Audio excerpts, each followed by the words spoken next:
Per un tempo lungo 10 anni siedevo davanti a un locolo di legno chiaro, con dentro un computer dalla tastiera consumata e impolverata, a ripetere le stesse parole, a sorbire gli stessi laidi monologhi, le condizioni lavorative sempre più disumane delle multinazionali che attentano il mio tempo, i miei soldi e la mia vita. Penso di organizzare il mio piccolo fuoristrada a mo' di camperino e di lavorare in giro sfruttando lo smart working ovunque mi trovi per rendere meno monotoni giorni altrimenti trascorsi tra le mura grigie di casa. E così arriva presto il giorno in cui mi rendo conto che la vita è una, sola, unica nel suo tempo e regalarla ad estranei in cambio di frustrazioni e spiccioli non deve essere il massimo delle ambizioni umane.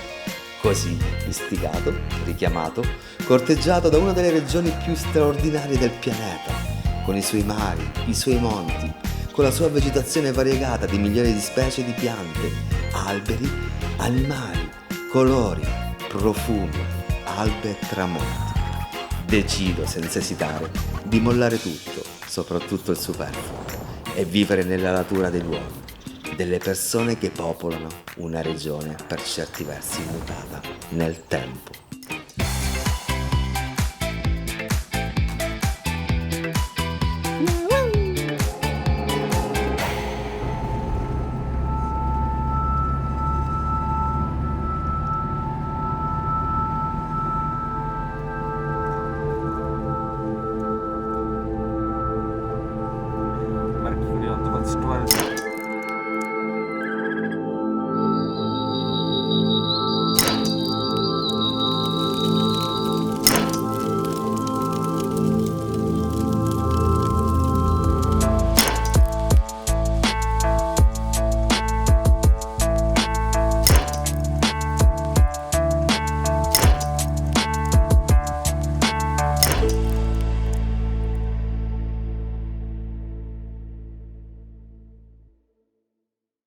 Non è per caso essere pervenuti qui, esattamente in questo punto.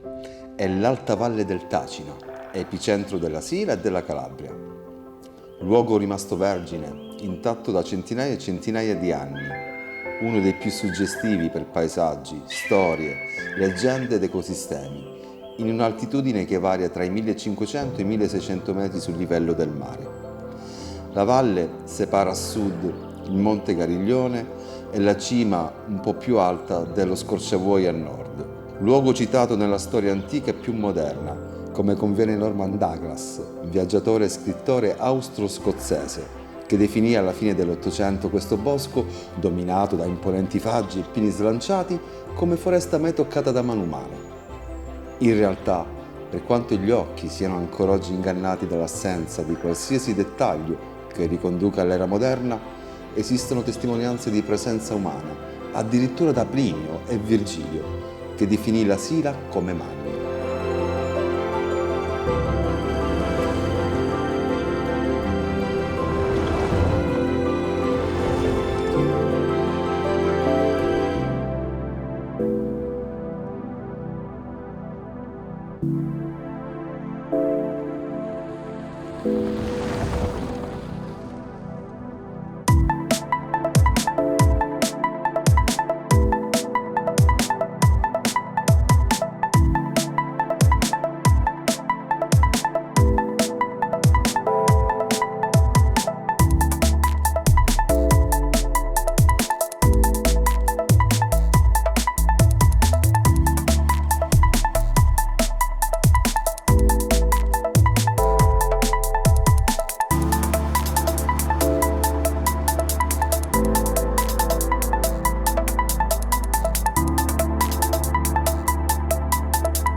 Naturalmente, anche i greci approdati nelle coste ioniche notarono i benefici del sito, tanto da sfruttarne la ricca fertilità della terra. Nel corso dei secoli, poi, fino alla nostra era, i legnami, grazie all'abbondanza e particolari qualità, furono impiegati in ambito edile, ferroviario o esportati fuori dalla regione.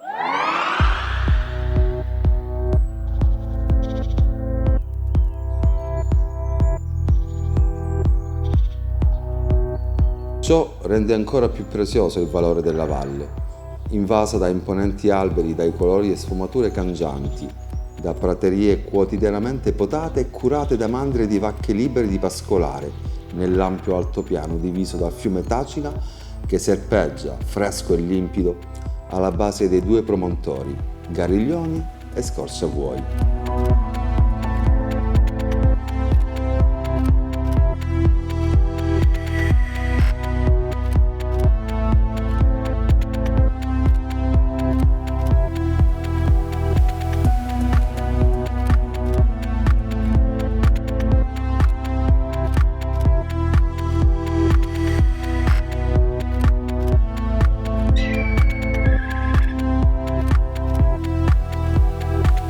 In questo contesto conosco per caso un altro amante della natura come me, Domenico, esperto conoscitore della valle, fonte di notizie altrimenti mai apprese. Discutiamo della fauna presente intorno a noi, avvertendo rumori frastagliati, ascoltando guaiti, versi provenienti sia da terra che dal fiume che dal cielo.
Cielo che più si addentra la notte, più definisce in profondi particolari la Via Lattea, centinaia di costellazioni e stelle mai notate prima.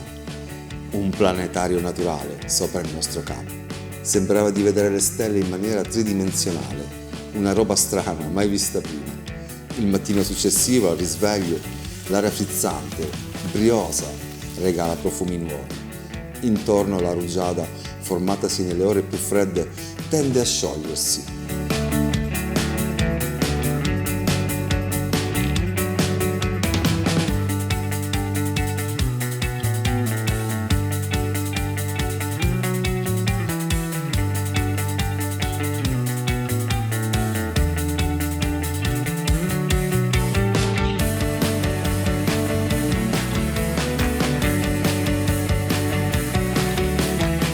Tempo di una colazione carica di energia e si parte per l'esplorazione, attraverso fitti boschi. Le felci tentano di occultare specie a me sconosciute, di funghi. Ne vedo tantissimi e mi soffermo sulla bellezza e varietà della natura e su come funziona. Sono pensieri che mi riempiono e mi fanno stare bene nel contesto. Nella selva il terreno è scosceso, è scivoloso ed improvvisamente si apre in un'ampia prateria dalla lunghezza di qualche chilometro. La valle del Tacina è uno spettacolo della natura, visto dall'alto del Gariglione o dallo Scorciavuoi o dal Poggio dell'Elfo, ma anche la sua base tra le rocce che colmano il letto del fiume dona punti di vista e paesaggi mozzafiato, il blu del cielo, le nuvole in continuo movimento. Non ci vuole molto a capire di essere capitati in uno dei posti più rappresentativi della Calabria e dell'intera Sila, la Magna Sila.